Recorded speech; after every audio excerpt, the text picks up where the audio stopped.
Good afternoon. This is Akashvani and I am Valsa Williams with the Midday News.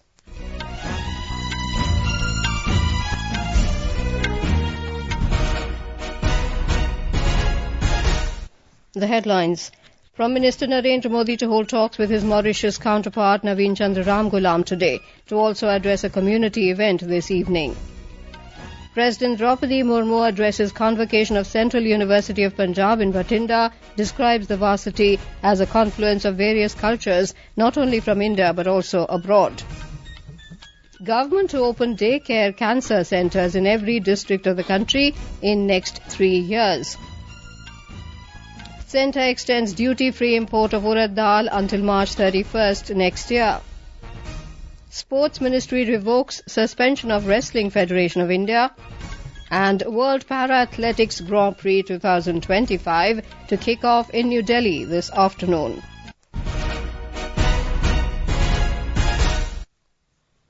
Prime Minister Narendra Modi arrived in Mauritius this morning on a 2-day visit to the island nation. Mr. Modi received a warm welcome by Mauritius Prime Minister Navinchandra Ramgoolam at the airport. In a social media post, Mr. Modi said he is grateful to Mauritius Prime Minister for the special gesture of welcoming him at the airport. The Prime Minister said he will be meeting President Haram Gokul, PM Navinchandra Ramgoolam, and addressing a community program today. Mr. Modi also expressed profound gratitude for the warm welcome from the Indian community in Mauritius. He said the strong connection of the Indian community in Mauritius to Indian heritage, culture and values is truly inspiring. President Droupadi Murmu has said that the Central University of Punjab is the confluence of various cultures, not only from India but abroad as well. India's diversity is reflected here amongst students and teachers. Such institutions are the representative institutions of the lively and rich culture of our country. She said this while addressing the 10th convocation of the university in Bathinda today. The President hoped that the university will continue to present effective examples of India's diversity, unity and excellence. यहाँ के अध्यापक समुदाय में भी भारत की विविधता झलकती है। ये अखिल भारतीय प्रतिनिधित्व आपके संस्थान की सराहनीय विशेषता है। इस विश्वविद्यालय में छात्रों और छात्राओं की संख्या लगभग बराबर है। अन्य देशों के विद्यार्थियों भी यहाँ शिक्षा प्राप्त कर रहे हैं। ऐसे संस्थान हमारे देश की जीवंत और समृद्ध संस्कृति है। प्रतिनिधि संस्थान है। मैं आशा करती हूँ कि बठिंडा विश्वविद्यालय परिवार के सभी सदस्यों भारत की विविधता, एकता और उत्कृष्टता के प्रभावशाली उदाहरण प्रस्तुत करते रहेंगे. Referring to Takhat Shri Damdama Sahib, established at nearby Talwandi Sabo, where Shri Guru Gobind Singh Ji spent some time during his active struggle, the President said the spiritual energy of a very sacred pilgrimage site of the world exists here. She said this region was given the sacred name of Guru Ki Kashi by Guru Gobind Singh Ji. At the same time, the land is also the confluence of valor and spiritual stability.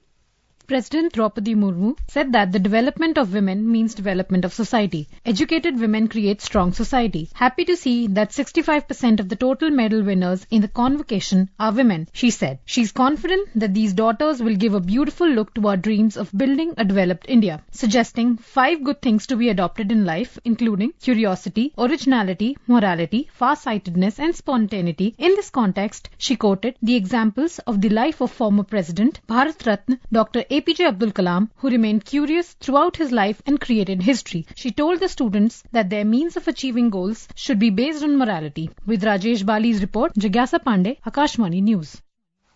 At the convocation, 1,031 postgraduate degrees, 60 PhD degrees and 43 gold medals were awarded to the meritorious students. Union Home Minister Amit Shah has said that Northeast students will not need to leave their region for work. They will get employment opportunities there.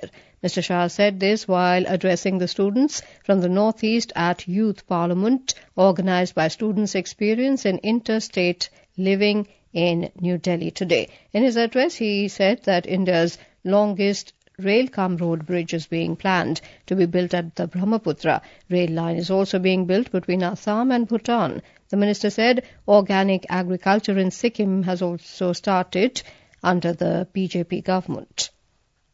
The union government will open daycare cancer centres in every district of the country within the next 3 years. Replying to a supplementary in the Rajya Sabha today, Union Health Minister J.P. Nadda said 200 daycare cancer centres will be opened in 2025-26. Citing a recent report, Mr. Nadda said, with the implementation of Ayushman Bharat PM Jan Arogya Yojana, treatment of cancer patients starts within 30 days from the screening. He said the government is working to provide affordable and quality health care under the National Health Mission. National health mission के तहत health को हम affordable, accessible और उसके साथ साथ equitable बनाने के लिए हम क्वालिटी हेल्थ केयर देने का प्रयास एनएचएम के माध्यम से कर रहे हैं और उसमें हम बहुत तरीके की सपोर्ट कर रहे हैं। टेक्निकल सपोर्ट भी कर रहे हैं, मैन पावर सपोर्ट भी कर रहे हैं, फाइनेंशियल सपोर्ट भी कर रहे हैं। The Immigration and Foreigners Bill 2025 was introduced in the Lok Sabha today. The bill is intended to modernize the immigration laws and it has provisions to confer upon the central government certain powers with regard to passports, travel documents, visa and registration. The legislation has been brought to avoid multiplicity and overlapping of laws. Introducing the bill in the lower house, Minister of State for Home Nityanand Rai said the legislation is aimed at fulfilling the current needs. He said the House has all the competence to bring such bills. Earlier, Manish Tiwari of the Congress opposed the introduction of the bill, saying it is a violation of fundamental rights. The Lok Sabha has taken up discussion on the second batch of supplementary demands for grants for 2024-25 and on the Manipur budget. In the supplementary demands for grants, the government has sought Parliament's nod to spend a net additional 51,462 crore rupees in the current financial year. Initiating the discussion, Gaurav Gogoi of the Congress questioned the government about the reported tariff discussions between India and the US. He also talked about the informal sector in the country and questioned the government over its Make in India initiative. In the Rajya Sabha, the House has taken up discussion on the working of the Ministry of Education. Initiating the discussion, Digvijay Singh of the Congress talked about skilling and training of teachers. He said there is delay in the junior research fellowship being given to research students in universities. And now we go over live to our correspondent Bhupendra, who is present in the Parliament. Bhupendra, today is the second day of the second part of the budget session. What are the key updates you have from both houses of Parliament? Yeah, Valsa, right now the Lok Sabha is holding discussion on supplementary demand for grant, the budget of Manipur and the supplementary demands for grant related to Manipur. While in the Rajya Sabha, discussion is going on the working of the Ministry of Education. Earlier in the pre-lunch session, Immigration and Foreigners Bill 2025 was introduced in the Lok Sabha. The bill has provisions to give certain powers to central government with regard to travel documents, passport and visa documents for foreigners. It is basically intended to modernize the immigration laws of the country. And in the morning, the Lok Sabha witnessed heated arguments between the Kalyan Banerjee of TMC and Treasury bench members over his comment against the Union Minister Giriraj Singh. However, the House took up several questions related to cooperative sector, implementation of Manrega in the country, as well as allocation of funds and alleged delay of funds related to this employment guarantee scheme in the rural areas. In the Rajya Sabha, the House witnessed adjournment following opposition protest over the issuance of duplicate voter IDs number and other issues. Later, the House took up the question hour where members from different political parties raised the question related to health, Ayush and Renewable Energy Ministry as well as on inflation. And also in the morning, the Parliament House witnessed protest by the DMK and Congress MP from Tamil Nadu over the comment of Union Education Minister Dharmendra Pradhan in the Lok Sabha yesterday. The MPs wearing black attire raised slogan against the government. Back to you, Valsa.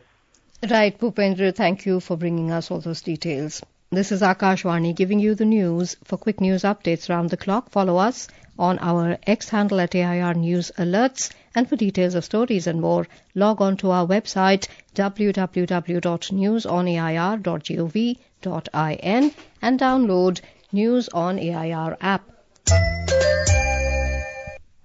Welcome back to the Midday News.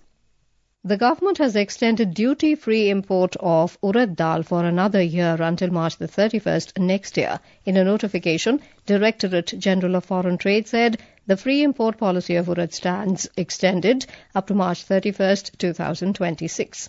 The provision was earlier in place until the end of March this year. The move will help stabilize prices of the commodity in the domestic markets. Myanmar is the main exporting country of Urad to India. Besides Myanmar, India imports Urad from Singapore, Thailand and Brazil. Union Culture Minister Gajendra Singh Shekhawat has inaugurated the exhibition on Indian heritage through architecture by the National Archives of India, NAI, in New Delhi today. The exhibition marked the 135th Foundation Day of the National Archives of India. Talking to media, Mr. Shekhawat said that NAI is currently working on the world's largest digitization program, conserving over 6 lakh pages in a month and digitizing lakhs of them daily. Mr. Shekhawat also said the success of this digitization program has sparked the Gyan Bharatam mission. He also lauded the NAI for setting up the exhibition. National archives of India का 135वां स्थापना दिवस है। ये 35 करोड़ से ज्यादा दस्तावेजों की धरोहर को समेटे हुए और मुझे अत्यंत प्रसन्नता है कि इस ऐतिहासिक संपदा को जो आने वाले समय में भारत के भविष्य के लिए अत्यंत महत्वपूर्ण होने वाली, इसके डिजिटाइजेशन के ऊपर विश्व के सबसे बड़े गति से चल रहे डिजिटाइजेशन प्रोग्राम पर नेशनल आर्काइव्स ऑफ इंडिया राष्ट्रीय अभिलेख लेखागार काम कर रहा है। पिछले 1 माह में 6 लाख पेजेस का कंजर्वेशन करने के साथ साथ में रोजाना लाखों पेजेस का डिजिटाइजेशन करके उनको अभिलेख पटल पर अपलोड किया जा रहा है।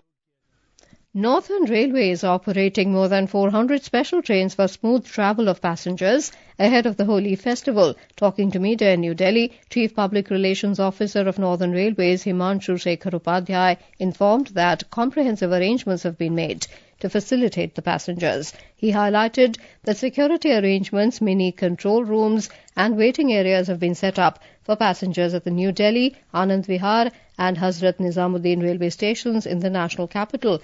Mr. Upadhyay said on demand, special trains will also be operated if the need arises.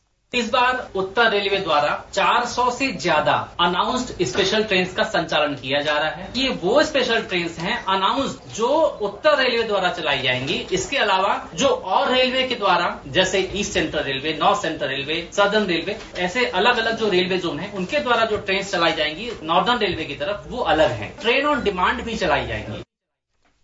On to the weather, the Indian Meteorological Department IMD has forecast heat wave to severe heat wave conditions at many places over Gujarat and Rajasthan today. Hot and humid weather is very likely to prevail over Konkan, Goa and coastal Karnataka today. The weather department also forecast thunderstorms accompanied with gusty winds in parts of sub-Himalayan West Bengal, Sikkim, Arunachal Pradesh, Nagaland, Tamil Nadu, Puducherry, Karaikal, Lakshadweep and south interior Karnataka till tomorrow. The Sports Ministry has lifted the suspension of the Wrestling Federation of India WFI, ending months of uncertainty surrounding the sport. The decision will pave the way for resumption of activities, including selection trials for the upcoming Asian Championship in Amman, Jordan. The World Para Athletics Grand Prix 2025 will kick off at the Jawaharlal Nehru Stadium in New Delhi this afternoon. The 3-day event will feature a total of 250 para-athletes with 145 Indians and 105 international competitors from 20 countries. They will compete in 90 athletics competitions, making it one of the largest para-athletics events ever hosted by India. And now, before we end the bulletin, the headlines once again. Prime Minister Narendra Modi to hold talks with his Mauritius counterpart Navinchandra Ramgoolam today to also address a community event this evening. President Droupadi Murmu addresses convocation of Central University of Punjab in Bathinda, describes the varsity as a confluence of various cultures not only from India but also abroad. Government to open daycare cancer centres in every district of the country in next 3 years. Centre extends duty-free import of Urad Daal until March 31st next year. Sports Ministry revokes suspension of Wrestling Federation of India. And World Para Athletics Grand Prix 2025 to kick off in New Delhi this afternoon. And with that we end the Midday News.